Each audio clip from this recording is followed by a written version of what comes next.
사람들은 편리하게 아티스트를 상자에 넣는다. 발라드의 왕, 댄스 퀸, 트로트 천재. 반짝이는 수식어는 훈장처럼 보이지만 시간이 지나면 그 상자는 천장과 벽이 된다. 그래서 오늘 우리는 상자의 뚜껑을 열어젖힌다. MBN 현역가왕 초대 우승자 빈에서 대중은 그에게 트로트 천재라는 완벽한 집을 지어주었다. 하지만 그 집은 안락함과 동시에 낡은 창고일 수 있다. 문 밖에는 아직 보여주지 않은 방들이 너무 많다. 그녀 스스로 어느 날 이렇게 고백할 것만 같다. 트로트는 제가 가진 언어 중 하나예요. 하지만 전 아직 다른 언어로도 말해보고 싶어요. 빈에서의 다른 언어는 어디서부터 시작될까? 힌트는 목소리다. 그녀의 음색을 정밀하게 들여다보면 전통 트로트의 꾸밈과 떨림을 훌쩍 넘어 블루스와 소울의 결을 타고 흐르는 지점이 있다. 낮게 깔면 연기 섞인 허스키가, 올리면 유리처럼 맑은 헤드가 올라온다. 한 곡 안에서조차 결이 바뀌는데 그 전환이 어색하지 않다. 들숨과 날숨 사이, 박자를 반 박자 밀어내거나 살짝 당기는 미세 타이밍으로 그루브를 만든다. 이건 단순한 성량 과시가 아니다. 리듬을 제 손으로 주무르는 소울 보컬의 문법이다. 트로트를 입은 옷 속에 언제든 폭발 가능한 흑인 음악에 심장이 뛰고 있다는 증거다. 두 번째 힌트는 재구성 능력이다. 위대한 보컬은 노래를 잘 부르는 사람이 아니라 노래를 다시 쓰는 사람이라고 했다.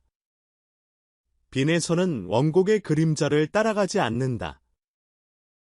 가사를 대본처럼 분석해 화자의 시점을 바꾸고 감정의 궤적을 자신에게 맞춘다. 리허설에서 키를 한음 낮추고 템포를 이 BPM만 내리자는 식의 선택을 할 줄 안다. 1절은 거의 포크처럼 기교를 지우고 이야기하듯 흘려두다가 2절에서 한을 풀어내며 트로트의 비브라토를 꺼내고 브릿지에서는 팝발라드의 시원한 벨팅으로 곡을 뒤집는다. 장르를 갈아타는 것이 아니라 장르들을 자기 감정의 도구로 배치한다. 이건 기술자의 손이 아니라 아티스트의 손이다. 세 번째 힌트는 무대 감각이다. 그녀는 코러스를 어떻게 배치하면 메시지가 더 또렷해지는지, 악기 전개를 어디서 비워야 관객의 심장이 같이 뛰는지 안다. 클라이맥스에서 한 박자 쉬어 박수의 공간을 남기는 여유. 마지막 코다에서 멜리스마를 과용하지 않고 정박으로 마침표를 찍는 절제. 그 결과 관객이 노래에 이입하는 지점이 정확해진다. 부르는 사람이 아니라 함께 만드는 사람으로서의 태도.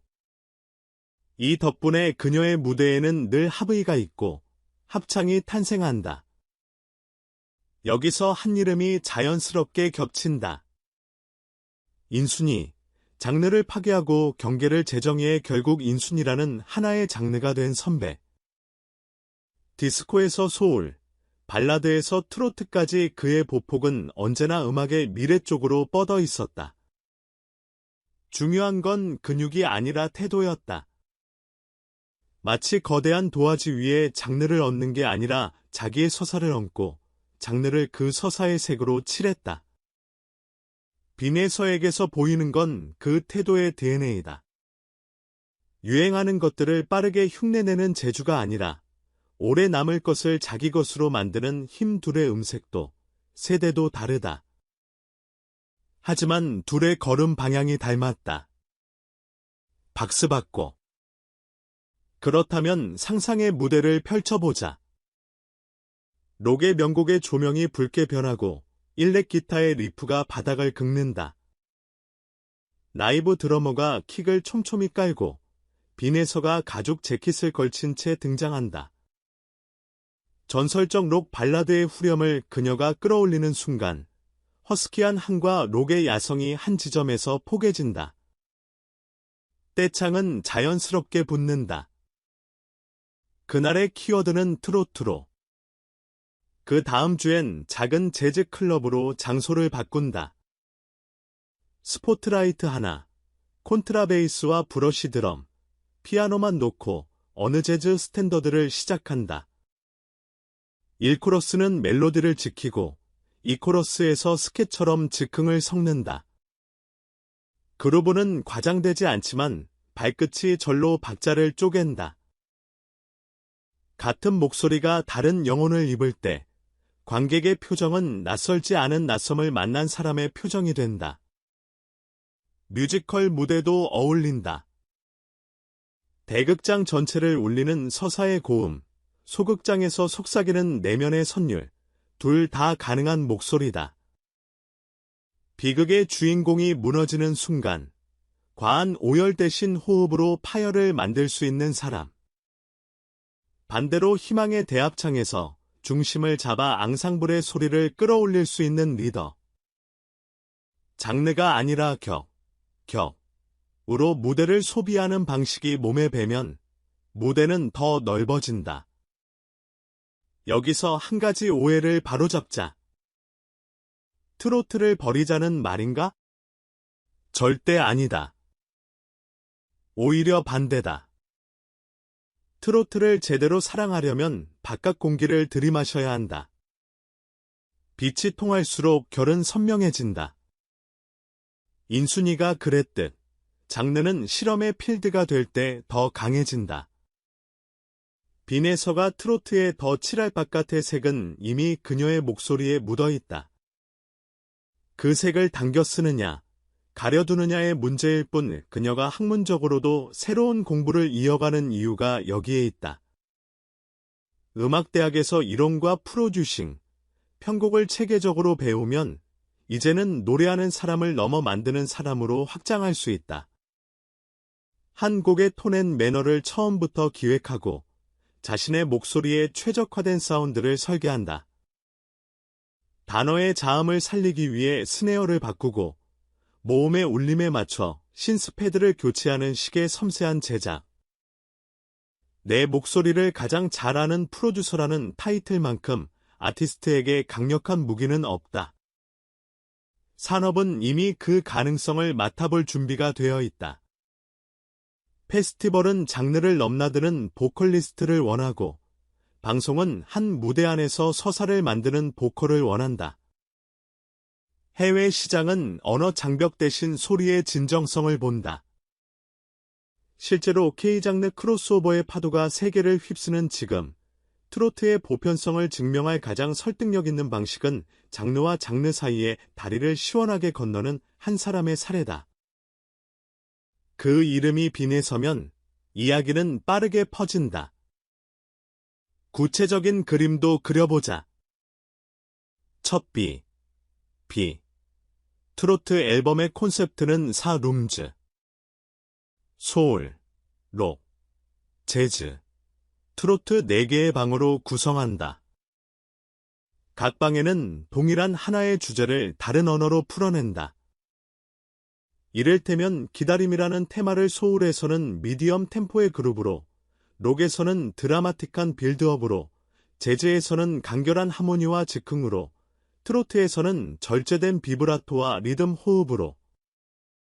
4트랙을 연달아 들으면 한 사람의 정체성이 장르를 바꿔도 흔들리지 않는다는 사실이 선명해진다. 싱글이 나갈 때는 각 방의 라이브 세션 영상을 함께 공개해 사운드의 촉감까지 보여준다. 투어는 대극장과 클럽을 번갈아 운영해 관객의 감각을 흔들어준다. 같은 노래를 큰 홀의 잔향과 작은 룸의 건조함에서 모두 경험하게 하는 것. 이런 경험 설계가 차세대 콘텐츠 아티스트의 표준이 된다. 이쯤에서 다시 처음의 질문으로 돌아가 보자. 트로트 천재라는 상자는 그녀에게 안락한 집일까? 언젠가 부수고 나와야 할 낡은 창고일까? 답은 이미 무대가 하고 있다. 창고 문은 오래전에 삐걱거리는 소리를 냈고 지금은 햇빛이 틈으로 들어오고 있다. 그녀의 목소리는 한 장르를 지키면서도 다른 장르의 초대장을 이미 써 내려가고 있다. 상자를 버리는 게 아니라 상자를 들고 더 넓은 집으로 이사하는 일. 그 집의 현관에 새길 문구는 아마도 이럴 것이다. 장르는 언어. 나는 화자, 팬들의 마음도 준비되어 있다. 댓글에는 재즈클럽에서 1시간만 숨쉬듯 노래하는 예서 보고 싶다. 록 발라드 타이틀이면 음원 차트 박살 같은 상상들이 줄줄이 올라온다. 업계의 선배들은 지금의 힘을 잃지 않는 선에서 끝까지 나가보라는 응원을 보낸다. 무엇보다 중요한 건 그녀 자신이 안다는 것, 무대가 기다려주지 않는다는 걸, 그래서 오늘도 연습실에서 쉼없이 호흡을 맞춘다는 걸.